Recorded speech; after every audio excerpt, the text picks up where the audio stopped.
لکھنؤ نامہ میں آج قصہ پراٹھوں کے شوق کا۔ لوگ یوں ہی دلی والوں کو پراٹھوں کا قدردان بتاتے ہیں۔ لکھنؤ کے پراٹھوں کے شوق کا قصہ ہم آج آپ کو سناتے ہیں۔ تو نوابوں میں ایک نواب ہوئے غازی الدین حیدر، جو بنے اودھ کے پہلے بادشاہ۔ مغلیہ سلطنت کو دھتا بتا کے بن گئے آزاد شاہوں کے شاہ۔ ویسے تو شوق بہت تھے، لیکن پراٹھوں پہ دیتے تھے جان۔ ان کا خانسامہ ان کے لیے 6 پراٹھے روز بناتا تھا۔ انہی پراٹھوں سے تھا اس کا مان۔ پھر پراٹھے بھی کیا لاجواب بنتے تھے، دیسی گھی میں کیا خوب چھنتے تھے، بادشاہ کی روح تک تر ہو جائے، لذیذ اس قدر بنتے تھے۔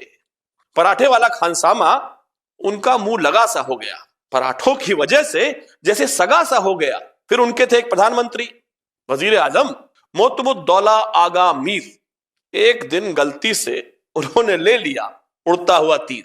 پہنچ گئے خانسامے کے پاس کرنے جانچ پڑتال، لے کر اپنی کتاب، کس چیز پہ کتنا خرچ ہوتا ہے، کس چیز کی کتنی ضرورت ہے، مانگنے لگے حساب۔ وزیر اعظم نے پایا کہ خانسامہ ہر روز 30 سیر گھی الگ سے منگاتا ہے۔ سوچنے لگے ایسا کیا کرتا ہے، کیا گھی میں نہاتا ہے؟ خانسامہ بولا، حضور بادشاہ کے 6 پراٹھوں کے لیے ہر پراٹھا 5 سیر گھی کے حساب سے 30 سیر گھی لگتا ہے۔ وزیر اعظم بولے، اچھا ہمارے سامنے بنا کے دکھاؤ، ہم بھی دیکھیں کیسے لگتا ہے۔ خانسامہ مسکرایا، جھک کے بولا، بہت خوب جناب۔ پراٹھے سیکے، جتنا گھی کھپا کھپایا، باقی کا پھینک کے بولا، اب تو مل گئے ہوں گے آپ کو سارے جواب۔ آغا میر بولے، اما گھی تو ابھی خرچ ہی نہیں ہوا، اور بھی کام میں لگ سکتا تھا۔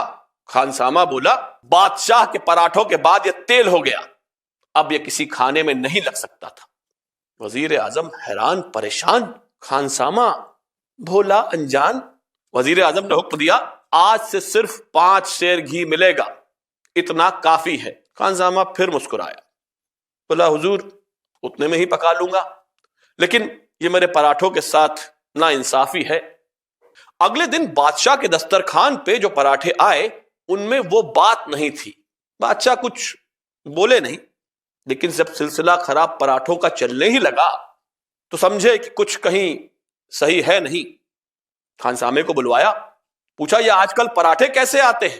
خانسامہ مسکرایا، بولا، حضور جیسا وزیر اعظم کا حکم ہے ویسے بناتے ہیں۔